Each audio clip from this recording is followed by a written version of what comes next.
అందరికీ నమస్కారం. మన గవర్నమెంట్ ఆఫ్ ఆంధ్రప్రదేశ్ తరపు నుంచి ఎసెన్షియల్ కమోడిటీసు, ఎసెన్షియల్ సప్లైసు, అలాగే రిలీఫ్ సెంటర్సు, క్వారంటైన్ సెంటర్స్ కానివ్వండి, ఇంటర్ స్టేట్ మైగ్రేషన్ ఇష్యూస్ కానివ్వండి, వీటి మీద ప్రభుత్వం యొక్క లేటెస్ట్ అప్డేట్ చేస్తున్నాను. ఒకటి అగ్రికల్చర్, అలాగే అగ్రో ప్రాసెసింగ్, ఫిషరీస్, ఆక్వా, ఈ పర్టికులర్ రంగాల్లో గ్రీన్ జోన్స్ మొత్తంలో కూడా 100% యాక్టివిటీ స్టార్ట్ అయింది. ఎక్సెప్ట్ అగ్రో ప్రాసెసింగ్ రెడ్ జోన్స్లో, కంటైన్మెంట్ క్లస్టర్స్లో ఉన్నాయి తప్ప మిగతా అన్నీ కూడా స్టార్ట్ అవ్వడం జరిగింది. ఎక్కడైతే డిస్ట్రెస్లో ఉందో case to case certain precautions తీసుకుని మనం ఫర్దర్గా ఓపెన్ చేయడానికి ముఖ్యమంత్రి గారు ఆదేశాలు ఇవ్వడం జరిగింది. ఇండస్ట్రీ పరంగా చూస్తే కనుక గ్రీన్ జోన్లో అవుట్ సైడ్ మున్సిపల్ ఏరియాస్ అన్ని ఇండస్ట్రీస్కి ఎన్ఓసి ఇవ్వడం జరుగుతోంది. వాళ్ళకు ఒక ప్రోటోకాల్ ఇవ్వడం జరిగింది ఇండస్ట్రీస్ డిపార్ట్మెంట్ జిఓ నెంబర్ 88 ద్వారా. దాని తర్వాత లేబర్ అవైలబిలిటీ ఓన్లీ ఫస్ట్ ఇచ్చింది మనం ఓన్లీ ఆ పర్టికులర్ మండలంలో ఉన్న గ్రీన్ జోన్ మండలంలో ఉన్న లేబర్ను మాత్రమే ఉపయోగించాలని. బట్ ఇండస్ట్రీ వాళ్ళు మన ప్రభుత్వానికి వాళ్ళు ప్రాబ్లమ్స్ చెప్పిన తర్వాత ముఖ్యమంత్రి గారు గ్రీన్ జోన్ మండలాల నుంచి, ఏ గ్రీన్ జోన్ మండలం నుంచి అయినా సరే డెడికేటెడ్ ట్రాన్స్పోర్ట్ పెట్టుకుని వాళ్ళు సోషల్ డిస్టెన్సింగ్, అలాగే మనం ట్రాన్స్పోర్ట్ చేసేటప్పుడు 40% కెపాసిటీతో వెహికల్స్ రన్ చేయడానికి పర్మిషన్ ఇచ్చి ఇండస్ట్రీస్ అన్నీ కూడా మనకి ఆపరేట్ చేయడానికి పర్మిషన్ ఇవ్వడం జరిగింది. మాకున్న సమాచారం ఇప్పుడు వరకు 1655 ఇండస్ట్రీస్ ఆల్రెడీ స్టార్ట్ అయినాయి. మిగతావి ఎన్ఓసి తీసుకోవడం, అలాగే లేబర్ మొబిలైజ్ చేసుకోవడం అండ్ ఇండస్ట్రీ స్టార్ట్ చేసుకునే ఏర్పాట్లు చేసుకోవడం అనేది జరుగుతోంది. సో అలాగే మిగతా యాక్టివిటీస్ అన్నీ కూడా గ్రీన్ జోన్స్లో యాక్టివ్గా మనకి ఎకనామిక్ యాక్టివిటీ కూడా ఉండాలి కాబట్టి గ్రీన్ జోన్లో వీలైనంత మ్యాక్సిమం యాక్టివిటీ ఇంక్రీజ్ చేయడానికి అగ్రికల్చరే కాకుండా అగ్రికల్చర్ అండ్ అగ్రో ప్రాసెసింగ్, అలాగే మిగతా అగ్రికల్చర్ రిలేటెడ్ సెక్టార్స్లో ఆల్రెడీ చాలా స్పష్టమైన రిలాక్సేషన్స్ మనం ఇవ్వడం జరిగింది. తర్వాత ఈ ఇంట్రా స్టేట్ మైగ్రేషన్ అంటే మన రాష్ట్రంలోనే ఒక ప్రాంతం నుంచి ఇంకో ప్రాంతానికి లేబర్ వెళ్ళి పని చేయడం అనేది మనకి సహజం. సో ఇందులో భాగంగా లాక్డౌన్ జరిగినప్పుడు, పనులు జరుగుతున్నప్పుడు అక్కడికి వెళ్ళి లాక్డౌన్లో చిక్కుకుపోయి అది పని అగ్రికల్చర్ ఆపరేషన్స్ అయిపోయిన తర్వాత వాళ్ళ ఓన్ ప్రాంతాలకు వెళ్ళడానికి కొంత ఇబ్బంది పడిన మాట వాస్తవం. దాన్ని దృష్టిలో పెట్టుకుని మనకి MHA గైడ్లైన్స్ ఇవ్వగానే ముఖ్యమంత్రి గారు చాలా స్పష్టమైన ఆదేశాలు ఇచ్చారు. ఇక్కడ ఉన్న మైగ్రెంట్ లేబరు పనులు లేకపోతే గనక వాళ్ళ ప్లేసులకి చేర్చే ఏర్పాటు చేయమని. సో మనకి మేజర్ ఇష్యూ గుంటూరు జిల్లాలో సుమారు 64,883 మంది లేబర్ అక్కడ ఉన్నారు. అది కర్నూలు సంబంధించి మ్యాక్సిమం 42,000, అలాగే అదర్ డిస్ట్రిక్ట్స్ 9,000, మిగతా స్టేట్స్ వాళ్ళు 13,000. వీటిల్లో మనం గ్రేడెడ్గా ఫస్ట్ ఫేజ్లో green zone to green zone already మనం పర్మిషన్ ఇవ్వడం జరిగింది. యాజ్ ఆన్ టుడే ఆల్రెడీ మనం 11,554 మంది లాస్ట్ 3 డేస్లో మనకి గుంటూరు జిల్లా నుంచి కర్నూలు జిల్లా గ్రీన్ జోన్ మండలం నుంచి గ్రీన్ జోన్ మండలానికి ఆల్రెడీ ట్రాన్స్పోర్ట్ చేయడం జరిగింది. దీనికి సంబంధించి 384 ఆర్టీసీ బస్సులు మనం ఉపయోగించాము. అలాగే మిగతా వాళ్ళను కూడా అది ఒక్క కర్నూలే కాకుండా అదర్ డిస్ట్రిక్ట్స్ కూడా వెళ్ళడానికి కూడా ప్రాపర్ టెస్టింగ్ చేసి, అంటే మనం గ్రూప్ వైజ్ మనం ప్రాపర్ టెస్టింగ్ చేసి వాళ్ళని నెగిటివ్ వచ్చిన గ్రూప్స్ అన్నిటినీ కూడా మనం పంపిస్తున్నాము. ఏదైనా గ్రూప్లో పాజిటివ్ కనుక వస్తే ఆ గ్రూప్ని అక్కడే 14 days క్వారంటైన్ చేసి మళ్ళీ టెస్ట్ చేసిన తర్వాత నెగిటివ్ వచ్చిన తర్వాత వాళ్ళని పంపించడం జరుగుతుంది. అదృష్టవశాత్తు ఇప్పటి వరకు ఈ ఇంటర్ డిస్ట్రిక్ట్ మైగ్రేషన్లో ఏ గ్రూప్కి కూడా పాజిటివ్ ఇంతవరకు రాలేదు. సో అందుకని ఉన్న వాళ్ళందరినీ కూడా వాళ్ళ స్వస్థలాలకు పంపించడానికి ఏర్పాటు చేయడం జరుగుతుంది.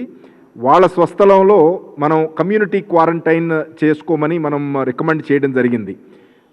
వాళ్ళు డైరెక్ట్గా ఇళ్ళకి వెళ్ళి ఆ చిన్న చిన్న ఇళ్ళు ఉండి అందులో ప్రాపర్ ఫెసిలిటీస్ కనుక లేకపోతే కనుక మనం కమ్యూనిటీ బిల్డింగ్ అంటే ఏదైనా స్కూల్ కానీ వీటిల్లో కానీ ఒక 14 days కమ్యూనిటీ క్వారంటైన్ చేసి వాళ్ళు ఇంటికి వెళ్ళేటట్టు ఏర్పాటు చేయడం జరిగింది. సో ఇవి ఈ ఒక్క జిల్లాలోనే కాకుండా వెస్ట్ గోదావరి జిల్లాలో కూడా మనకి ఆల్మోస్ట్ 1500 మంది వరకు టొబాకో రిలేటెడ్ వర్క్స్ చేయడానికి వీళ్ళు వచ్చారు. వెస్ట్ గోదావరి డిఫరెంట్ డిస్ట్రిక్ట్స్ నుంచి, కృష్ణా, గుంటూరు, ప్రకాశం నుంచి వాళ్ళకు కూడా వాళ్ళ స్వస్థాలకి పంపించే ఏర్పాట్లు జరుగుతున్నాయి. అలాగే మిగతా జిల్లాల్లో కూడా ఒక జిల్లా నుంచి ఒక జిల్లాకి వెళుతున్న అందరు లేబర్ని కూడా ప్రభుత్వ ఖర్చుతోనే అంటే ఆర్టీసీ బస్సులు ఉపయోగించి మనం వాళ్ళని పంపించడం జరుగుతోంది. సో ఇది మన స్టేట్లో వితిన్ స్టేట్లో మనం తీసుకుంటున్న చర్యలు. దాని తర్వాత మనకి ఆల్మోస్ట్ 402 రిలీఫ్ క్యాంప్స్ ఉన్నాయి. సుమారు 20,000 మంది మనం షెల్టర్ ఇస్తున్నాము, ఫుడ్ అండ్ షెల్టర్ ఇస్తున్నాము. అందులో సుమారు 10,000 మంది మన రాష్ట్రానికి సంబంధించిన వాళ్ళు, ఇంకొక 10,000 మంది అదర్ స్టేట్స్కి సంబంధించిన వాళ్ళు.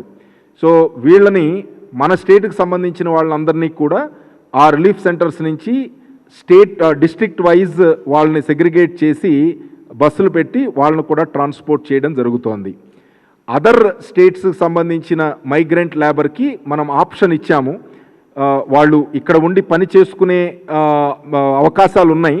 ఎందుకంటే యాక్టివిటీ స్టార్ట్ అయ్యింది కాబట్టి, ఇండస్ట్రీసు అదర్ యాక్టివిటీస్ కూడా స్టార్ట్ అయ్యింది కాబట్టి ఇక్కడ ఉండి పని చేసుకునే అవకాశం ఉంది. సో అది వీలైనంత వరకు వాళ్ళని కన్విన్స్ చేసి ఇక్కడ ఉండేటట్టు ఏర్పాటు చేస్తున్నాం. ఎవరైతే బ్యాక్కి వెళ్ళాలని అనుకుంటున్నారో సుమారు 6,300 మంది మేము మా స్వస్థలాలకు వెళ్ళిపోతాము అని మనకి రిపోర్ట్ ఇచ్చారు. అంటే ప్రతి క్యాండిడేట్ వైజ్ మనం వాళ్ళ విల్లింగ్నెస్ తీసుకున్నాం, వాళ్ళు ఇక్కడ ఉంటారా వాళ్ళు వెళ్ళిపోతారా అని. ఈ 6,300 మందికి సంబంధించి మనం పర్మిషన్ ఇవ్వడానికి సిద్ధంగా ఉన్నాం. ఈరోజు ఇంటర్ స్టేట్ మూవ్మెంట్కి సంబంధించి గవర్నమెంట్ ఆఫ్ ఇండియా 29వ తారీఖు నిన్న మనకు ఒక స్పష్టమైన గైడ్ లైన్స్ ఇచ్చింది కాబట్టి దాన్ని తగ్గట్టు అందరూ చీఫ్ సెక్రటరీస్కి కూడా ఈరోజు మనం కమ్యూనికేషన్ ఇచ్చాము. మీ స్టేట్స్కి సంబంధించిన ఇంతమంది పలానా సెంటర్లో ఉన్నారని సెంటర్ వైజ్ డీటెయిల్స్ ఇస్తూ ప్రతి స్టేట్ చీఫ్ సెక్రటరీకి కూడా మన డీటెయిల్స్ పంపించడం జరిగింది. సో వాళ్ళని మనం రిక్వెస్ట్ చేసింది ఫస్ట్, ఎందుకంటే ఇంటర్ స్టేట్ మైగ్రేషన్లో స్టేట్స్ 2 కూడా యాక్సెప్ట్ చేయాలి. అంటే పంపించే స్టేటు, రిసీవ్ చేసుకునే స్టేటు కూడా 2 యాక్సెప్ట్ చేయాలి కాబట్టి వాళ్ళని పర్మిషన్ అడుగుతూ మనం లెటర్స్ రాయడం జరిగింది. సో వాళ్ళకి పర్మిషన్ రాగానే వాళ్ళ స్టేట్స్, ఇప్పుడు మనం గుజరాత్లో మనకున్న ఫిషర్మెన్ని మనం బస్సులు అవి పెట్టి మన అరేంజ్మెంట్స్ తీసుకొచ్చి మన ప్రభుత్వ ఖర్చుతో మనం తీసుకొచ్చాం. అలాగే ప్రతి స్టేట్ కూడా వాళ్ళకొక ప్రోటోకాల్ ఉంటుంది కాబట్టి వాళ్ళ స్టేట్ వాళ్ళకున్న పాలసీ ప్రకారం వాళ్ళు డిసైడ్ చేసుకోవాలని మనం వాళ్ళకి చీఫ్ సెక్రటరీస్ అందరికీ కూడా ఈరోజు రాయడం జరిగింది. సో దాని మీద వాళ్ళకి ఇచ్చే స్పందన బట్టి ఫర్దర్గా మేము యాక్షన్ తీసుకోవడం జరుగుతుంది.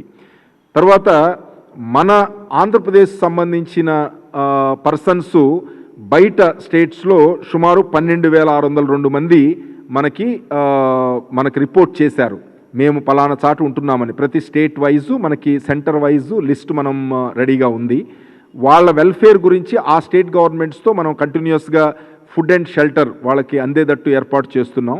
ఇప్పుడు ఇంటర్ స్టేట్ మైగ్రేషన్కి ప్రొవిజన్ ఉంది కాబట్టి ఈ అందరు చీఫ్ సెక్రటరీస్ కూడా ఇందులో సుమారు 4,000 చిల్లరు మనకు ఆల్రెడీ మన గుజరాత్ నుంచి ఫిషర్మెన్ మనకి శ్రీకాకుళం ఆన్ ది వే ఉన్నారు. మోస్ట్లీ రేపు మధ్యాహ్నానికి వాళ్ళు శ్రీకాకుళం, అలాగే విజయనగరం, విశాఖపట్నం 3 జిల్లాలు మేజర్ ఎక్కువ మంది మనకు శ్రీకాకుళం వాళ్ళు ఉన్నారు.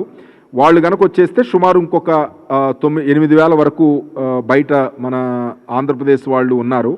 సో వీళ్ళందరికీ కూడా ఈరోజు మనం పర్మిషన్ ఇవ్వమని మన స్టేట్ గవర్నమెంట్ నుంచి కన్సెంట్ ఇస్తూ వాళ్ళని పర్మిషన్ ఇవ్వమని చీఫ్ సెక్రటరీస్కి లెటర్ రాయడం జరిగింది. అందరికీ కూడా ప్రతి స్టేట్ వైజ్ మన చీఫ్ సెక్రటరీస్కి లెటర్స్ రాయడం జరిగింది. మన ఆంధ్రప్రదేశ్ సంబంధించిన వాళ్ళు ఎక్కడెక్కడ ఉన్నారు అనేది తెలియచేస్తూ, దీంతోపాటు అంటే మనకి తెలిసినంత వరకు ఈ నెంబర్సు, మనకు తెలియకోకుండా కూడా కొంతమంది వాళ్ళంతటికి వాళ్ళు వెళ్ళుండొచ్చు, పిలిగ్రమేజ్ కానివ్వండి, స్టూడెంట్స్ కానివ్వండి, రకరకాల కేటగిరీసు వాళ్ళంతటికి వాళ్ళు వెళ్ళుండొచ్చు, వాళ్ళు స్టాండర్డ్ అయి ఉండొచ్చు, వాళ్ళకి ఆర్థిక స్థితి రీజనబుల్గా ఉంది కాబట్టి మనకు రిపోర్ట్ చేయకోకుండానే వాళ్ళంతటికి వాళ్ళు వాళ్ళ టైం స్పెండ్ చేస్తూ ఉండుండొచ్చు. అలాంటి వాళ్ళని దృష్టిలో పెట్టుకుని మనం ఒక అరేంజ్మెంట్ మనం చేయడం జరుగుతోంది. మన కాల్ సెంటర్ ఇప్పుడు మన స్టేట్లో ఉన్న వాళ్ళకి అదర్ స్టేట్స్కి వెళ్ళవలసిన వాళ్ళకి 1902 అందుబాటులో ఉంది.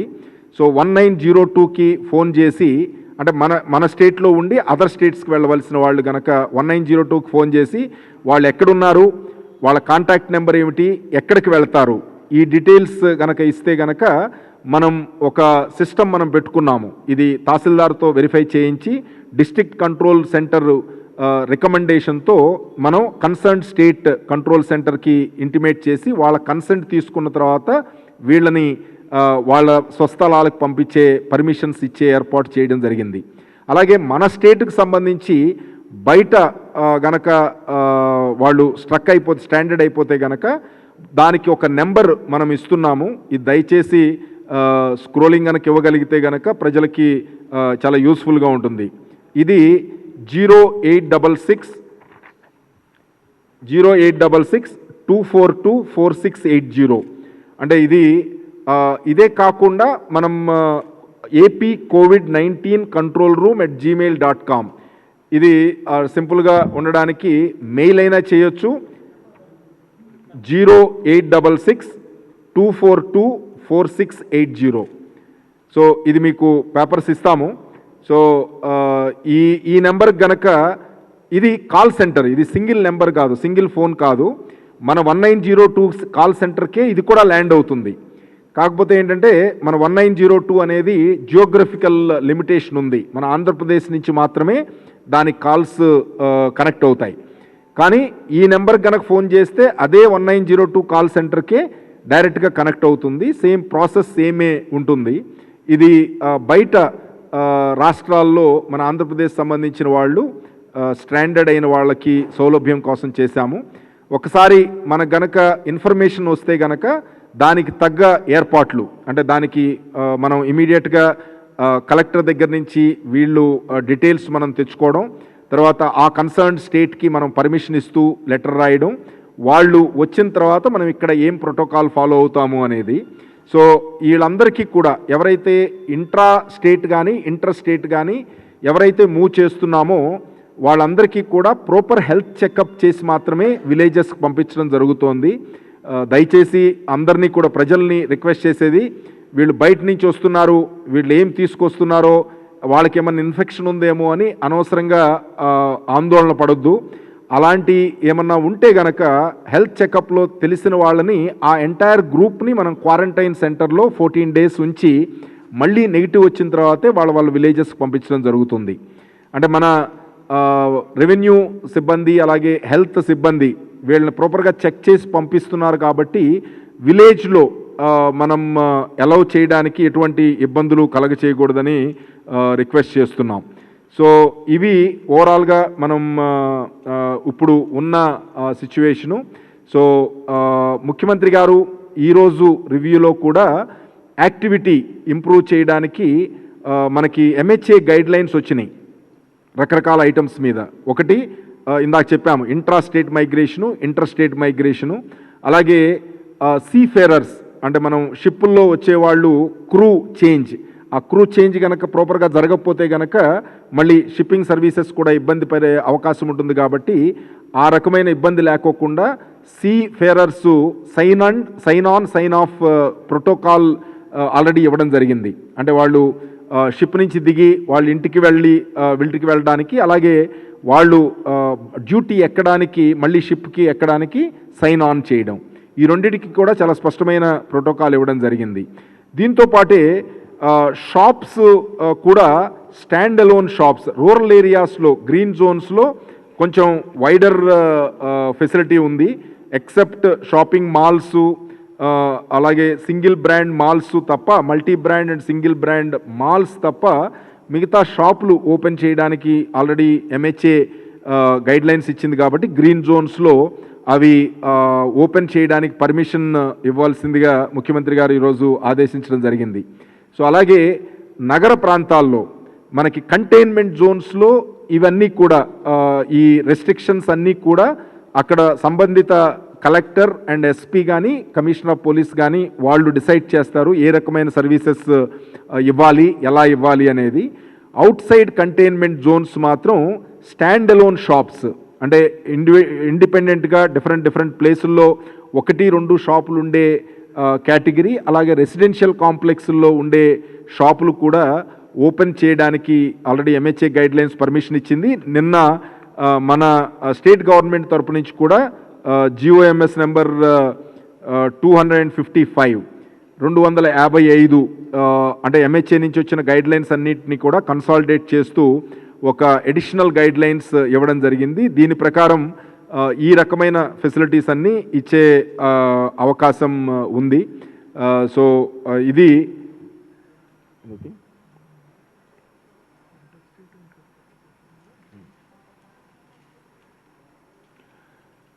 సో చెప్పండి. అంటే ఇప్పుడు మనందరికీ తెలిసిందే ప్రొహిబిటెడ్ యాక్టివిటీస్ చాలా క్లియర్గా ఇవ్వడం జరిగింది. సినిమా థియేటర్స్ కానివ్వండి, షాపింగ్ మాల్స్ కానివ్వండి, ఎడ్యుకేషనల్ ఇన్స్టిట్యూషన్స్ కానివ్వండి, పబ్లిక్ ట్రాన్స్పోర్ట్ కానివ్వండి. సో ఇవన్నీ కూడా ఎక్కడైతే large number of people gather అయ్యే అవకాశం ఉందో అలాంటి ఏ రకమైన పర్మిషన్స్ ఇంతవరకు ఇవ్వలేదు. అది టైం పడుతుంది. బట్ ఏదైతే స్పెసిఫిక్గా మనం అలౌ చేస్తూ MHA గైడ్లైన్స్ ఇచ్చిందో ఆ రకమైన అన్నీ కూడా అంటే ఇంక్లూడింగ్ ఇన్సూరెన్స్ సర్వీసెస్ కానీ, నాన్ బ్యాంకింగ్ ఫైనాన్షియల్ సర్వీసెస్ కానీ, కొరియర్ సర్వీసెస్ కానీ, ఎందుకంటే ఇండస్ట్రీస్ చాలామంది రిప్రజెంట్ చేశారు. కొరియర్ సర్వీసెస్ లేకపోవడం వలన వాళ్ళ ఎక్స్పోర్ట్స్ చాలా ఎఫెక్ట్ అవుతున్నాయి. వాళ్ళ పేపర్స్ అక్కడికి వెళ్ళకపోవడం వలన వాళ్ళు ఎక్స్పోర్ట్ చేసిన కంటైనర్స్ రిలీజ్ అవ్వట్లేదు. ఈ రకమైన ప్రాబ్లమ్స్ చాలా వస్తున్నాయని, అందుకని ఎస్పెషల్లీ బాగా ఎక్స్పోర్ట్స్ ఎక్కువ ఉన్న ఏరియాలో ఈవెన్ కంటైన్మెంట్ అంటే రెడ్ జోన్ ఉన్నప్పటికీ కూడా కంటైన్మెంట్ జోన్కి బయట ఏదో ఒక వాళ్ళకి 5-6 ఆఫీసులు ఉండొచ్చు, అట్లీస్ట్ 1 ఆఫీస్ అయినా కంపల్సరీగా ఓపెన్ చేయడానికి పర్మిషన్ ఇవ్వమని స్పష్టమైన ఆదేశాలు ఇవ్వడం జరిగింది. అలాగే కృష్ణపట్నం పోర్టు, అక్కడున్న మన పవర్ ప్లాంట్సు, దాని తర్వాత అక్కడ ఉన్న ఎడిబుల్ ఆయిల్ రిఫైనింగ్ యూనిట్స్, వీటన్నిటికి కూడా ఈవెన్ దో అది రెడ్ జోన్ మండలంగా డిక్లేర్ చేసినప్పటికీ కూడా కంటైన్మెంట్ జోన్గా బయటకు ఉంది కాబట్టి అది బాగా ఎసెన్షియల్ సర్వీసెస్ కాబట్టి ముఖ్యమంత్రి గారు స్పష్టమైన ఆదేశాలు ఇచ్చి ఈ యాక్టివిటీ గనక ఆగిపోతే గనక మన స్టేట్కి ఎసెన్షియల్ కమోడిటీస్ కొరత ఏర్పడే అవకాశం ఉంది కాబట్టి మనం ఓపెన్ వాళ్ళకి రన్నింగ్ చేయడానికి పర్మిషన్ ఇవ్వడం జరిగింది. So essential commodities point of వ్యూలో స్టేట్ ఓవరాల్గా చూస్తే గనక ఏ రకమైన షార్టేజ్ లేదు. మన డిస్ట్రిక్ట్ లెవెల్లో జాయింట్ కలెక్టర్స్ అధ్యక్షతన ఒక కమిటీ పెట్టి వాళ్ళు అక్కడ ఉన్న పరిస్థితుల్ని దృష్టిలో పెట్టుకుని రేట్స్ అవి నోటిఫై చేసి ఆ రేట్స్ అమ్మేటట్టు ఏర్పాటు చేయడం జరుగుతోంది. లీగల్ మెట్రాలజీ వాళ్ళు కంటిన్యూస్గా చెక్ చేస్తూ ఏ రకమైన డీవియేషన్ ఉన్నా ఆ రేట్ల కన్నా ఎక్స్ట్రా కనుక అమ్మితే కనుక కేసులు బుక్ చేయడం జరుగుతోంది, దాని మీద యాక్షన్ తీసుకోవడం జరుగుతోంది. సో ఎడిబుల్ ఆయిల్ కానివ్వండి, మిల్క్ కానివ్వండి, వెజిటబుల్స్, ఫ్రూట్స్, అలాగే మేజర్ ఒక 9 ఐటమ్స్ మనం ఎసెన్షియల్గా గ్రాసరీస్లో మనం మానిటర్ చేస్తాము. రైస్ కానీ, దాల్స్, అలాగే oil, edible oil, so Bombay రవ్వ, ఈ టైప్ అంటే కన్జంప్షన్ బాగా ఎక్కువ ఉండే ఐటమ్స్ని మనం మానిటర్ చేస్తున్నాము. సో ఇది హోల్సేల్ డీలర్స్ అసోసియేషన్తోనూ అలాగే స్టాకిస్టులు, మెయిన్ స్టాకిస్టులు వాళ్ళ ఫిజికల్ స్టాక్ కూడా మనం ఎప్పటికప్పుడు వెరిఫై చేస్తూ మనం తెప్పించుకుంటూ మానిటర్ చేయడం జరుగుతోంది. మూమెంట్ ఓవరాల్గా ట్రాన్స్పోర్ట్ చూస్తే కనుక 30% నుంచి 40 to 45%, అంటే ఇంతకుముందు లాక్డౌన్ కన్నా ముందు కమర్షియల్ వెహికల్స్ ఆ పర్టికులర్ టోల్ గేట్ కానివ్వండి, inter state boundary check post కానివ్వండి, లాక్డౌన్ ముందు కమర్షియల్ వెహికల్స్ అంటే ఓన్లీ గూడ్స్ వెహికల్స్ లారీస్ ఎన్ని వెళ్ళేవి, ఇప్పుడు ఎన్ని వెళుతున్నాయి. సో ఇది ఆల్మోస్ట్ ఎవ్రీ డే మనం రిపోర్ట్స్ తెప్పిస్తున్నాము. సో దీని ప్రకారం ఆల్మోస్ట్ కొంచెం బిజీ కారిడార్స్లో సుమారు 40% మన కమర్షియల్ వెహికల్స్ మూవ్మెంట్ మనం అబ్జర్వ్ చేస్తున్నాము. అండ్ నాన్ బిజీ రూట్స్లో 25 to 35% మనకి ఈ గూడ్స్ మూవ్మెంట్ కనపడుతోంది. హయ్యెస్ట్ మూవ్మెంట్ మనకి కర్నూల్ వయా కర్నూల్ అంటే హైదరాబాద్ టు బెంగళూరు ఇప్పుడు హైయెస్ట్ మన కమర్షియల్ వెహికల్స్ పర్సంటేజ్ వైజ్ చూస్తే కనుక అరౌండ్ 45% ఉంది.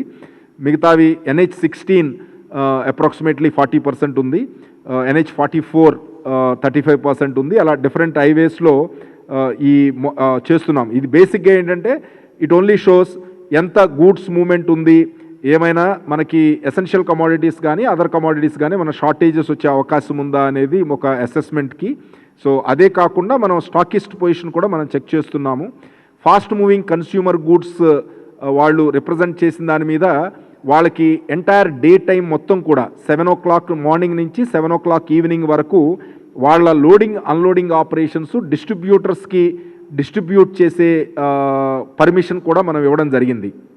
ఎందుకంటే ఓన్లీ 6 to 9 అలా గనక వేస్తే గనక సేల్ చేసేటప్పుడు వాళ్ళు ఈ అదర్ యాక్టివిటీస్ చేయలేరు. కాబట్టి వాళ్ళ రిక్వెస్ట్ మీద కన్జ్యూమర్స్కి ఏ రకమైన కొరత రాకుండా చూడడానికి ఆల్మోస్ట్ మన 7 AM to 7 PM వాళ్ళకి వాళ్ళ గోడౌన్స్ డిస్ట్రిబ్యూషన్ పాయింట్స్ అంటే సేల్స్ ఉండవు, బట్ వాళ్ళు గూడ్స్ తెచ్చుకోవడం అండ్ స్టాకిస్ట్ల వరకు మనం పర్మిషన్ ఇవ్వడం జరిగింది.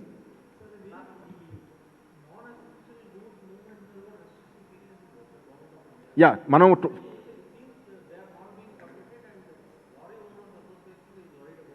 నేనే అంటే ఇది చాలా ఫస్టే మనం 26th నాటి నుంచే ఇనీషియల్గా గవర్నమెంట్ ఆఫ్ ఇండియా గైడ్లైన్స్ ఏంటంటే ఫస్ట్ ఎసెన్షియల్ కమోడిటీస్ మాత్రమే గూడ్స్ వెహికల్స్ అలౌ చేయమన్నారు. బట్ ఆఫ్టర్ 4-5 days అన్ని గూడ్స్ కూడా అలౌ చేయమన్నారు. కానీ మనం మన స్టేట్ ఫ్రమ్ ద డే 1 అన్ని గూడ్స్ వెహికల్స్ మనం అలౌ చేస్తున్నాము. ఇంటర్ స్టేట్ కోఆర్డినేషన్ గ్రూప్ ఉంది. సో ప్రతి స్టేట్కి సంబంధించిన ట్రాన్స్పోర్ట్ కమిషనర్స్, ట్రాన్స్పోర్ట్ సెక్రటరీసు, అలాగే స్టేట్ నోడల్ ఆఫీసర్స్ మెంబర్స్గా ఉన్నారు. సో అందులో కూడా ఏ రకమైన ప్రాబ్లం వచ్చినా ఇప్పుడు రీసెంట్గా ఆల్మోస్ట్ లాస్ట్ 15 daysలో not a single complaint got registered. So goods vehicles ఏ రకమైన గూడ్స్ అయినా అది ఎసెన్షియల్ కమోడిటీ అయినా ఎసెన్షియల్ కమోడిటీ కాకపోయినా అది ఎట్టి పరిస్థితుల్లో ఆపడానికి లేదు అనేది డీజీపీ గారి దగ్గర నుంచి కూడా చాలా స్పష్టమైన ఆదేశాలు రిపీటెడ్గా వెళ్ళినాయి. ప్రతిరోజు టెలికాన్ఫరెన్స్లో కూడా చెప్పడం జరుగుతోంది. మనకు 1902 కాల్ చేయమన్నాము. అందరికి అసోసియేషన్స్కి అందరికీ తెలుసు 1902లో లాస్ట్ 15 daysలో not a single call is recorded. ఫస్ట్లో వచ్చినాయి. ఫస్ట్లో డెఫినెట్గా ఇంటర్ స్టేట్ బోర్డరీస్ దగ్గర మన దగ్గర కూడా కొంత కన్ఫ్యూజన్తో ఆపారని, బట్ లాస్ట్ 15 days నుంచి not a single call has come. So we're regular touch. మనం మన ఈ లారీ ఓనర్స్ అసోసియేషన్స్తో రెగ్యులర్గా టచ్లో ఉన్నాము. సో వాళ్ళకి అంటే మనం ట్రాన్స్పోర్ట్ డిపార్ట్మెంట్ తరపు నుంచి బయటికి వెళ్ళే లారీ డ్రైవర్స్ అందరికీ కూడా మనం కిట్స్ కూడా ఇస్తున్నాం. Sanitization kits, sanitizer bottle, gloves and 4 మాస్కులు ఇవన్నీ కూడా ఇవ్వడం జరుగుతుంది. సో ఎక్కడ కూడా ఫీడ్బ్యాక్ ప్రస్తుతం ప్రాబ్లం లేదు. బట్ వాళ్ళు ఒకటే అడుగుతోంది ఏంటంటే అన్ని స్టేట్స్లో డాబాసు, రిపేర్ షాప్స్ ఇవి అందుబాటులో ఉండేటట్టు చేయమన్నారు. సో నిన్నగాక మొన్న గడ్కరీ గారు దీని మీద అన్ని స్టేట్స్తో వీడియో కాన్ఫరెన్స్ పెట్టారు. అందరూ ట్రాన్స్పోర్ట్ మినిస్టర్స్ అలాగే R&B మినిస్టర్స్తో. సో అందులో కూడా చాలా క్లియర్గా అన్ని స్టేట్స్ కూడా ఇప్పుడు వెబ్సైట్లో మనం చూసుకోవచ్చు. మార్త్ ఒక వెబ్సైట్ మెయింటైన్ చేస్తోంది. ఎక్కడ డాబాస్ అవైలబుల్ ఉన్నాయి, ఎక్కడ రిపేర్ షాప్స్ ఎలా అవైలబుల్ ఉన్నాయి కూడా ఎలక్ట్రానిక్గా మనం చూసుకోవడానికి అవకాశం ఉంది. సో మన స్టేట్లో కూడా 178 డాబాలు అలాంగ్ ది హైవే మనం ఓపెన్ చేసి వాటిని నిరంతరంగా మనం మానిటర్ చేస్తున్నాం. ఇది టేక్ అవేస్ అంటే టేక్ అవే కౌంటర్స్ లాగా మనం ఆర్గనైజ్ చేయడం జరుగుతుంది.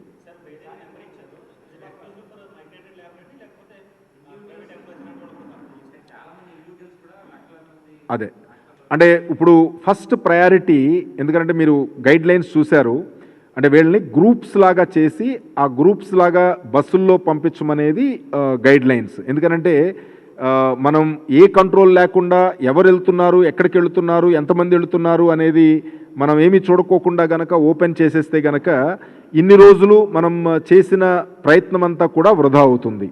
సో అందుకనే మనం అందరికీ ఈ ఆపర్చునిటీ ఇస్తున్నాము.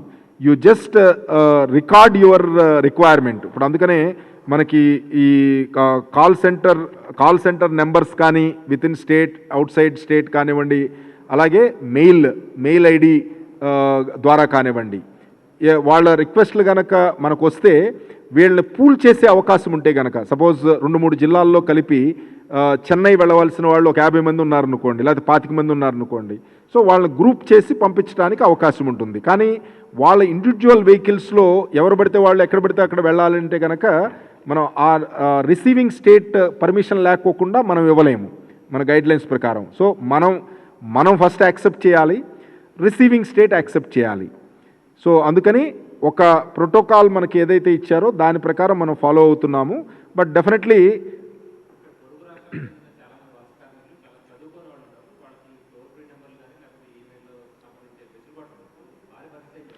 అందుకనే తహసీల్దార్స్ని నోడల్గా పాయింట్గా పెట్టాము. ఇలాంటి అవసరం ఉన్న ఏ రకమైన కార్మికులైనా నియరెస్ట్ తహసీల్దార్, అంటే జనరల్గా ఏంటంటే ఇబ్బందులు ఉన్న వాళ్ళందరూ మన సెంటర్స్లోకి వచ్చారు. అలాగే ఇండస్ట్రీస్లో ఉన్నారు. ఇండస్ట్రీలో 78,000 మంది మైగ్రెంట్ లేబర్ ఉన్నారు. అలాగే మన సెంటర్స్లో 20,000 మంది ఉన్నారు. అలాగే 5,000 మంది ఎన్జిఓస్ రన్ చేస్తున్న సెంటర్లో ఉన్నారు. సో వీళ్ళందరూ కాకోకుండా ఇండిపెండెంట్గా మన నోటీస్లో లేకుండా ఉన్నవాళ్ళు ఎవరైనా కానీ తహసీల్దార్, నియరెస్ట్ తహసీల్దార్ కనుక వాళ్ళు డీటెయిల్స్ ఇస్తే కనుక తహసీల్దార్స్ మనకి ఆన్లైన్లో అప్డేట్ చేస్తారు. సో దాని ప్రకారం మనం కన్సాలిడేట్ చేసి ఏ స్టేట్కి వెళ్ళవలసిన వాళ్ళకి ఆ స్టేట్ సంబంధించిన చీఫ్ సెక్రటరీకి మనం ఇన్ఫర్మేషన్ ప్రతి స్టేట్ కూడా ఇప్పుడు ఈ పర్టికులర్ ఓన్లీ ఇంటర్ స్టేట్ మైగ్రేషన్కి ఒక సెపరేట్ కంట్రోల్ రూమ్ పెట్టారు. సో మన స్టేట్లో మన కంట్రోల్ రూమ్కి Arja Srikanth IRTS officer, CEO skill development corporation ex officio secretary, అతన్ని మనం ఇక్కడ కంట్రోల్ రూమ్లో పెట్టాము. రౌండ్ ది క్లాక్ కంట్రోల్ రూమ్లో ఆపరేట్ అవుతుంది. సో తహసీల్దార్స్ గనక ఇన్ఫర్మేషన్ రాగానే వాళ్ళు మనకు అప్లోడ్ చేసే సిస్టమ్ మనం డెవలప్ చేశాము.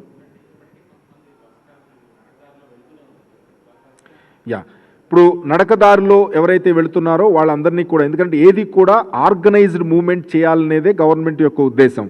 మనం అనార్గనైజ్డ్గా ఎవరికి ఇన్ఫర్మేషన్ లేకుండా వెళ్ళిపోతే గనక వాళ్ళు ఏమి క్యారీ చేస్తున్నారు, అసలు నిజంగా వాళ్ళకి ఏమన్నా ప్రాబ్లం ఉందా, వాళ్ళ విలేజెస్కి వెళ్ళినా కానీ వాళ్ళకి అదే ప్రాబ్లం ఎదురుపడుతుంది. చాలా విలేజెస్లో మనం చూస్తున్నాం, బయట నుంచి వచ్చేసిన వాళ్ళని ఆపేస్తున్నారు విలేజెస్. సో అందుకని ఏదైనా ఒక ఆర్గనైజ్డ్గా వెళితే కనుక మనం ప్రాపర్ టెస్టింగ్ చేసి నెగిటివ్ అని వాళ్ళని ప్రూవ్ చేసి పంపిస్తాం కాబట్టి కాన్ఫిడెన్స్ లెవెల్స్ ఉంటాయి, వాళ్ళు కూడా ధైర్యంగా వెళ్ళడానికి అవకాశం ఉంటుంది. సో అందుకనే ఈ నడక ద్వారా వెళ్ళే వాళ్ళందరినీ కూడా చెక్ పోస్టుల దగ్గర ఆపేసి నియరెస్ట్ రిలీఫ్ సెంటర్స్కి పంపిస్తున్నాము. ఆల్మోస్ట్ లాస్ట్ 10 డేస్లో చూస్తే కనుక సుమారు 4,000 మందిని అలా మనం సెంటర్స్లో పెట్టాము. వీళ్ళందరినీ కూడా విత్ ఇన్ స్టేట్ డిస్పర్స్ చేసేస్తున్నాము. అవుట్ సైడ్ స్టేట్ వాళ్ళని వీఆర్ వెయిటింగ్. ఇప్పుడు ఒరిస్సా వాళ్ళు they are preparing a plan, అంటే వాళ్ళు మన డీటెయిల్స్ అన్ని అడిగారు, మనం డీటెయిల్స్ ఇచ్చాము, వాళ్ళు ఎవాక్యుయేషన్ ప్లాన్ వాళ్ళు ఇస్తామన్నారు. సో అలా ప్రతి స్టేటు కూడా మనకున్న మెంబర్స్ని వాళ్ళకి డీటెయిల్స్ పంపిస్తున్నాము. సో దాని ప్రకారం అదేనండి, అంటే ఓన్ వెహికల్స్ ఇప్పుడు మనం లాక్డౌన్ పీరియడ్ ఇంకా కంటిన్యూ అవుతుంది, 3rd వరకు ఇంకా లాక్డౌన్ ఉంది. సో దాని తర్వాత ఫర్దర్ గైడ్ లైన్స్ ఏమొస్తాయి అనేది వెయిట్ చేద్దాము. Private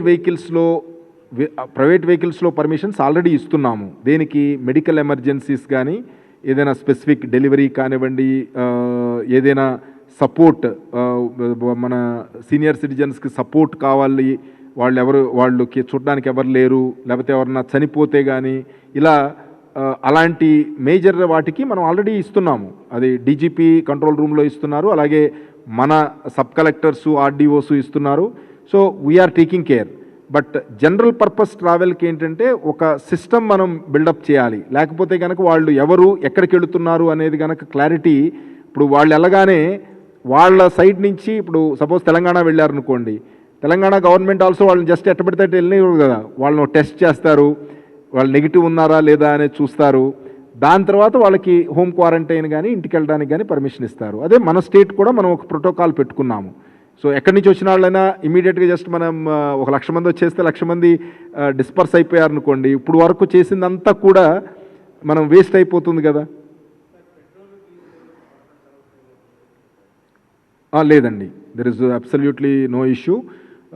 oil companies state coordinator కూడా ఇక్కడ కంట్రోల్ రూమ్లో ఉంటున్నారు, రౌండ్ ది క్లాక్ వాళ్ళ మనుషులు ఉన్నారు. అండ్ మామూలుగా రిఫైనరీస్ పొజిషన్ కానీ, స్టాక్ పొజిషన్ కానీ, అలాగే మనం అన్ని gas as well as petrol bunks operations కానీ చూస్తే కనుక ఏ రకమైన ఇబ్బందులు లేవు.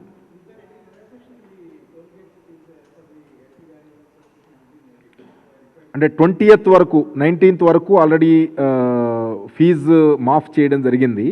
సో 20th నుంచి, ఏప్రిల్ 20th నుంచి లాక్డౌన్ రిలాక్సేషన్స్ ఎప్పుడైతే స్టార్ట్ చేశారో, already MoRTH NHAI and ministry of road transport highways 20th నుంచి కలెక్ట్ చేయడానికి ఆదేశాలు ఇచ్చినాయి.